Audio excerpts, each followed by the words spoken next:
I didn't know anybody famous. I didn't have a famous last name.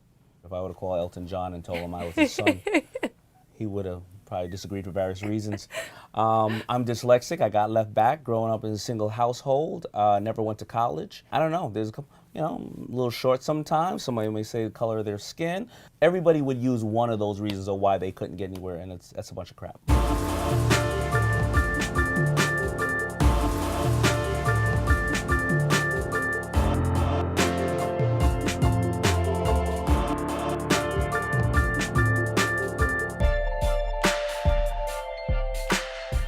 You grew up in Queens, not far from here. Yeah. Not from a wealthy family. What made you want to be an entrepreneur in the first place? Where I grew up in Queens is Hollis, Queens, so that's right in between JFK and LaGuardia. Most of the people in our neighborhood, we only either worked at the airport shoveling bags or worked at the racetrack shoveling horse duty. And my father's from Trinidad and my mother is a hard-working African-American, and they always instilled in me to really work hard. And then my life happened and my parents got divorced and my father left.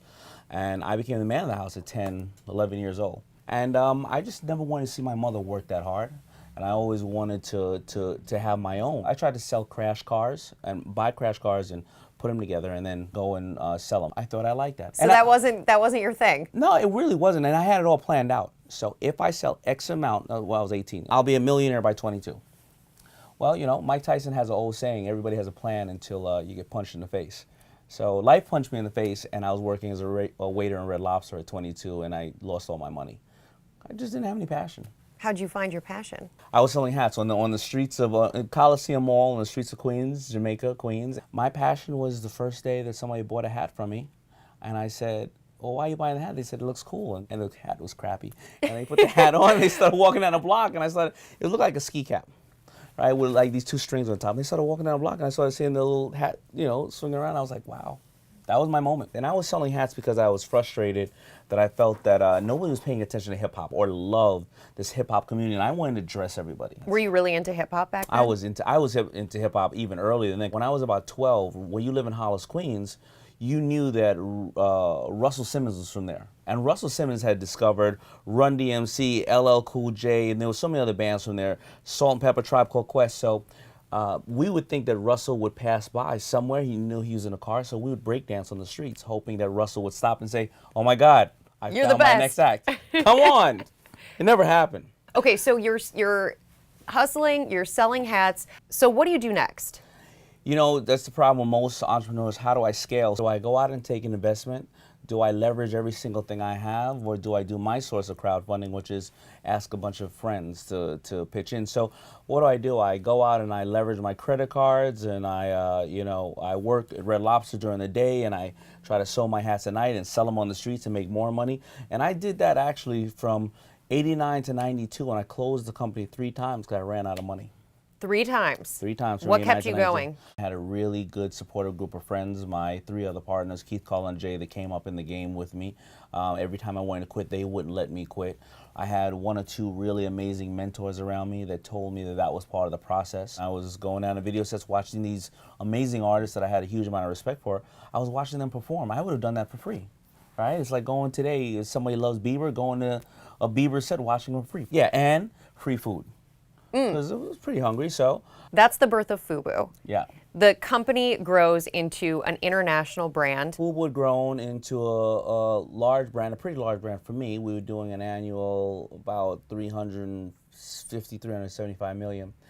And we knew, though, that a normal clothing line, if you really do your homework, is going to be super hot for 5 years, all right? And then it's going to decline. We're not talking about Nike or Ralph Lauren. Those are the unicorns. So we had to start going international, and we started to concentrate on a couple of other brands to bring here because we wanted to use our distribution. We failed at all those brands. We finally, acquired a company called Coogee and started doing well with Coogee, and basically rip all the FUBU off and slap Coogee on it. That's what you did. Well, you know what? In a simplistic form, because we used our distribution and we kind of fashion recycles, and we basically used that concept. When was the first time you felt I am successful? I don't know. I'm 47 now. I must have felt that right around 40. 40? Yeah. It took that 40. long. I knew that I had a good amount of money, but I just didn't know. I didn't have financial intelligence, and I was I was spending it the wrong way. And I wasn't on Shark Tank. I was making investments, but they weren't working out as well as I should. And that's why I wrote The Power of Broke, because I made my biggest mistake when I spent $6 million on a brand called Heatherette that we acquired, a really popular brand in New York City. But I didn't activate The Power of Broke. Power of Broke. Yep. What's the number one lesson you want people to take away from that book? That you don't need money. You do not need money, or you don't need contacts to be successful. What do you need? You need desire. You need to know that you're going to fail more than you're going to succeed. You need to tap into a market and find a following. I didn't know anybody famous. I didn't have a famous last name. I would have called Elton John and told him I was his son. He would have probably disagreed for various reasons. I'm dyslexic. I got left back growing up in a single household. Never went to college.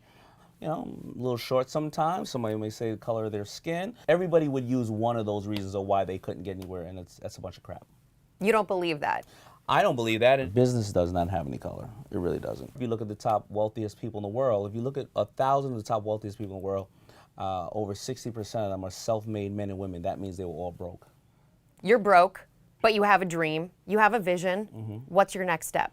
Number one, how do you immerse yourself in that industry, whatever the industry is? I'm sure that you didn't just, well, maybe you did, wake up and everybody said, we just want to see you on TV, we want to hear everything you got to say because you're just so smart and so beautiful. Then you have to come up with a unique selling proposition on whatever your product is. Your product can be your personal brand, your product can be a physical brand. After you research the market, then you should hopefully get some mentors around you, and then you got to start actually taking action, taking affordable steps, and trying to get that first interview, or write that first column for somebody, or make that first hat, or make that first cupcake, or whatever the case is. So it's step by step by step, and unfortunately, that may take 10 years. I started with my own money, and then I leveraged my credit cards and everything else. You should not. If you can get a loan, it's good, of course. If you get a loan from the bank, I'm not talking about from Willie around the corner at 125% interest. But you should always do it with your own money and or friends' money, friends and family money at first, because, you know, I always tell somebody, if you ask me now, and I'll give you, Daymond John will give you $200,000 for 50% of your business. If you get up to $1 million, you need to now raise another $500,000. I'm not giving up my 50%. Now you got to give up another 20 or 30% of your business. Before you know it, you're working for all your investors. We see that a couple of times on Shark Tank. For people who are thinking about quitting a job, how does someone know when the right time to quit and to really put everything into the new business? These are excellent questions. I guess that's why you are who you are. Thank you, Daymond. You know, these are excellent answers. Well, thank you. High five. So, honestly, that's a really good question, because a lot of people say, I'm going to go and burn the bridges. I'm going to go and just go balls to the wall, and they go and quit their job, and then they jump into this business. And that's not a good idea, because now you've just taken and made your job, which was $30,000, $40,000, $70,000, $80,000. You've now made that debt on the company, and you have to keep the lights on. What you should do is try to set some goals. And when I was working at Red Lobster, I believe I said something like, I'm going to put in 6 hours a week on FUBU up until 6 months. And if I get to this level, I'm going to then increase it to 12 hours a week. But they say that every real business or real product you have takes anywhere from 6 to 8 years to take hold. And I think one of the keys of what you're saying is every step doesn't necessarily equate to a win, but you have to keep taking them in order to get to the end, to get to the finish line. And you're never even at the finish line. No, most steps equate to a failure. It's the one that starts to crack that you realize. You know, I was out at a Global Entrepreneur Summit with the White House, and I saw President Obama interview Mark Zuckerberg. You know, to me, entrepreneurship is about creating change. People think that when you get to certain places in life, success, whether you get $1 million or you're on TV, you just walk on clouds, no problems after that. Mark Zuckerberg sat there and said, you know, people all thought that Facebook was just going to be for kids in Ivy League. Then they said, it's not going to work. It's only going to be for kids in college. Then, you know what? We're all moving to a mobile platform. Who's going to look at a Facebook on your computer? So, no, it's not going to work when it moves to a mobile platform. Or, no, it's not going to work internationally. Mark Zuckerberg still hears no. Think about that. He's doing quite well. He still hears no. And you're always going to hear no. Always going to hear no in your career. But it doesn't matter. You know, if you think that you're onto something and you do your homework and you take step by step, you're going to have the best information that you need to move forward. What's the first thing that goes through your mind as the entrepreneur walks out on set? So when you see the person first walk up, they have to set the cameras. Now the person's standing there for about a minute, minute and a half. Now I see some people, and they have to just look at the sharks. So some people just look away, and some people are just really honest and go, boy, is this uncomfortable. And I like those people, the ones that are looking away and don't want to have eye contact with you. Not supposed to be a stare down. I go, I'm trying to hide something. Right. This is a gold digger. And the show thrives in part because of that honesty, because you guys are really blunt in the way 'Cause it's that our in real real money. business, because it's your real money. Yeah. How much, is there anything manufactured there, or is it all real? That's all real. That is every single, we don't know not one single thing about the person. We don't get even a piece of paper on them. The shortest picture I've ever witnessed has been somewhere around 18 minutes. The longest picture has been 2.5 hours. People only see 8 minutes. What's been your most successful investment? Bombas Socks is really amazing. It's the sock company that has no seams in the front of the socks, and also every unit that's sold, one is given to the homeless shelter, because that's the biggest challenge in the homeless shelters is the care for their feet, and also Bubba's baby back boneless ribs. I think we can get that thing up to 200 million, and then Lori's going to have to eat some ribs. What's the one that got away of all the investments? I've learned that none. I learned that it's really the perfect shark meets the perfect entrepreneur and the perfect product. Because I've seen Lori do things with some products that I thought would never make it to market, because I was jaded. And you know, she has one little clip that you put your sunglasses in. And Tommy Bahama's been putting holes in shirts. I have been for your sunglasses. So I didn't think this was anything you could sell. She sold $8 million worth of this stuff.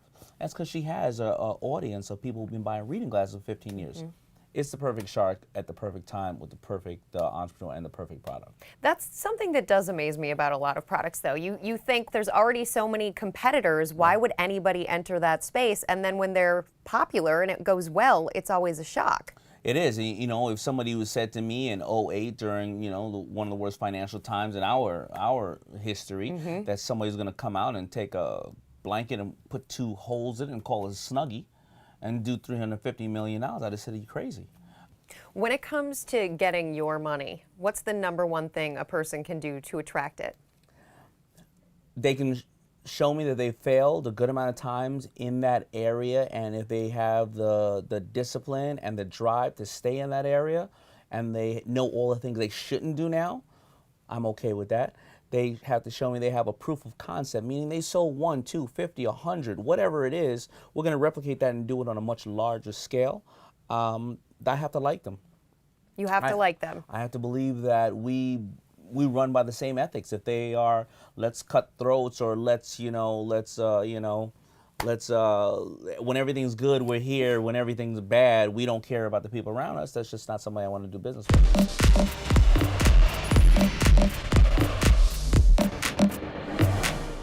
I kind of feel you checking your language here. You're trying to keep your language G-rated. I am. So it's like, ABC. well, how do we say what we want to say and keep it PG / PG-13? Of course, absolutely. I have to be respectful. My mother could be watching. What's your most prized possession? My daughters.